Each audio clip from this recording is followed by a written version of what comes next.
Assalamualaikum dear students. In this lecture, I will discuss Renaissance movement.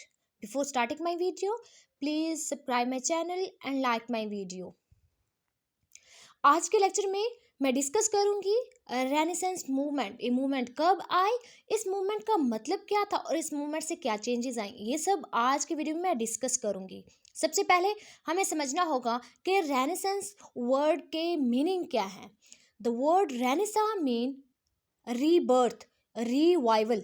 इसका literary meaning है rebirth या revival, यानी किसी चीज़ का दोबारा पैदा होना, उसे हम कहते हैं रेनेसेंस। अब ये रेनेसा सबसे पहले आया कहाँ पर, किस चीज़ में रेनेसा आया था? तो रेनेसा आया था लिटरेचर में। ये रेनेसा आया कैसे? सबसे पहले ये रेनेसा आया था इटली में।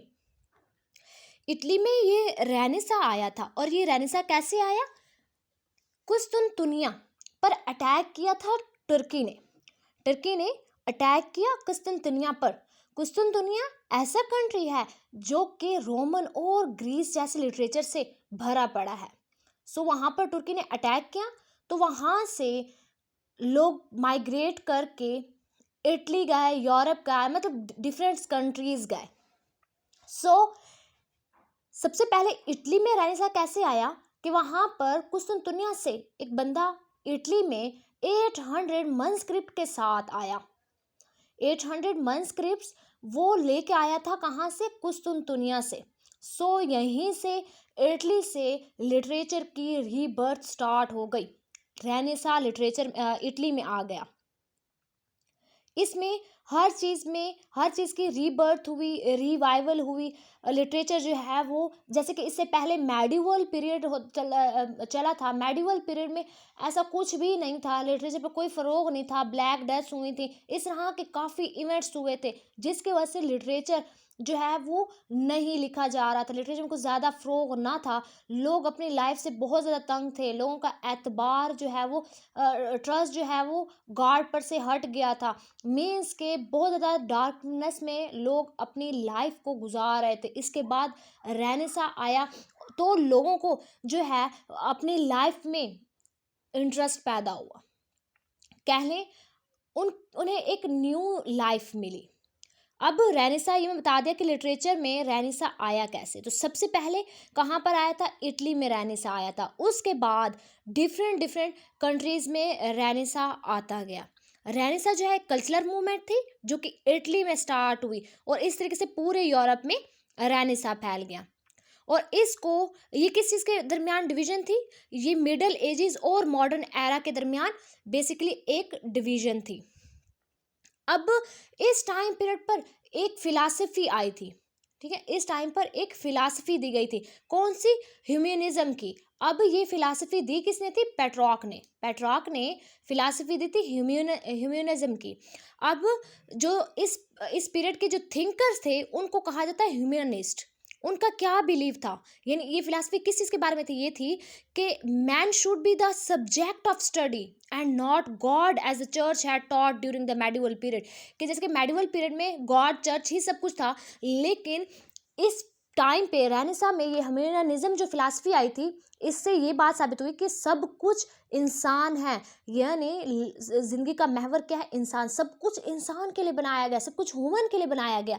तो ये फिलॉसफी बहुत ज़्यादा आगे तक फैली और इसी फिलॉसफी से लोगों को शऊर आया, सेंस आया, लाइफ गुजारने का एक तरीका आया। और सबसे अच्छी बात कि लिटरेचर को फ़रोग मिला इस टाइम पीरियड पर। इससे पहले मैं बता दूं कि इंग्लैंड में कैसे, इंग्लैंड में एलिजाबेथ एज में जो है वो रेनेसा आया था और बहुत ज़्यादा फला फूला था। और इस टाइम पर एलिजाबेथ एज में, जैसे कि हमने लिटरेचर में एराज में ये बात डिस्कस की हुई है कि एलिजाबेथ एज में जो है वो रेनेसा आया और इस टाइम पर बहुत ज़्यादा ड्रामाज लिखे गए, प्लेज लिखे गए, पोइट्रीज लिखी गई, प्रोज लिखा गया, यानी लिटरेचर को बहुत ज़्यादा फ़रोग मिला। उस टाइम पीरियड को गोल्डन एज भी कहा जाता है। इस टाइम पीरियड पर प्रिंटिंग प्रेस भी इन्वेंट हुआ और ये फर्स्ट प्रिंटिंग प्रेस जर्मनी में जो है वो इन्वेंट हुआ। और किसने किया था? जोहान्स गटनबर्ग ने। प्रिंटिंग प्रेस जो है वो इन्वेंट किया। और इसके बाद 1476 में विलियम कैक्सटन ने भी अपना प्रिंटिंग प्रेस जो है वो वेस्टमिनिस्टर में इंग्लैंड में बनाया था। किसने बनाया था? विलियम कैक्सटन ने। इसके बाद इस टाइम पर थॉमस मोर थे, जो कि ग्रेटेस्ट इंग्लिश ह्यूमनिस्ट थे। उन्होंने अपना एक वर्क लिखा था यूटोपिया।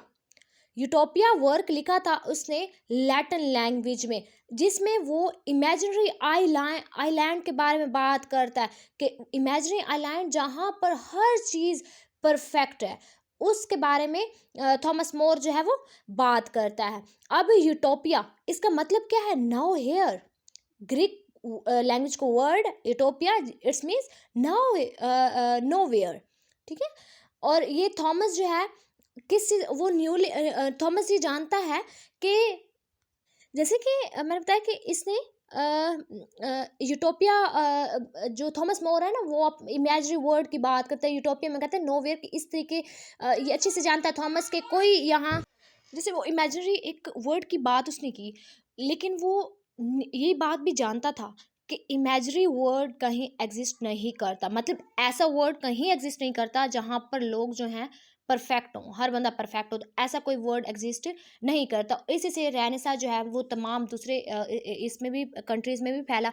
और इस रेनेसा के बाद बहुत ज़्यादा इसने जो है लिटरेचर में वर्क लिखा, बहुत ज़्यादा ऑथर्स ने फेरियर क्वीन जैसे वर्क, पैराडाइज लॉस्ट जैसे वर्क जो है वो इस टाइम पर सामने आए। और ऑथर्स ने जो है वो रोमन और ग्रीक लिटरेरी फॉर्म का रिवाइवल हुआ, यानी उनको रीड आउट वो करते थे, यानी जितने भी प्रीवियस एंशिएंट टाइम पर जो वर्क लिखा गया उन सबको रीड आउट करके ही अपना वर्क आगे लिखते थे। तो ये सब था रेनेसेंस मूवमेंट जो कि इंग्लिश लिटरेचर में आया। आई होप आपको आज का वीडियो समझ में आया होगा।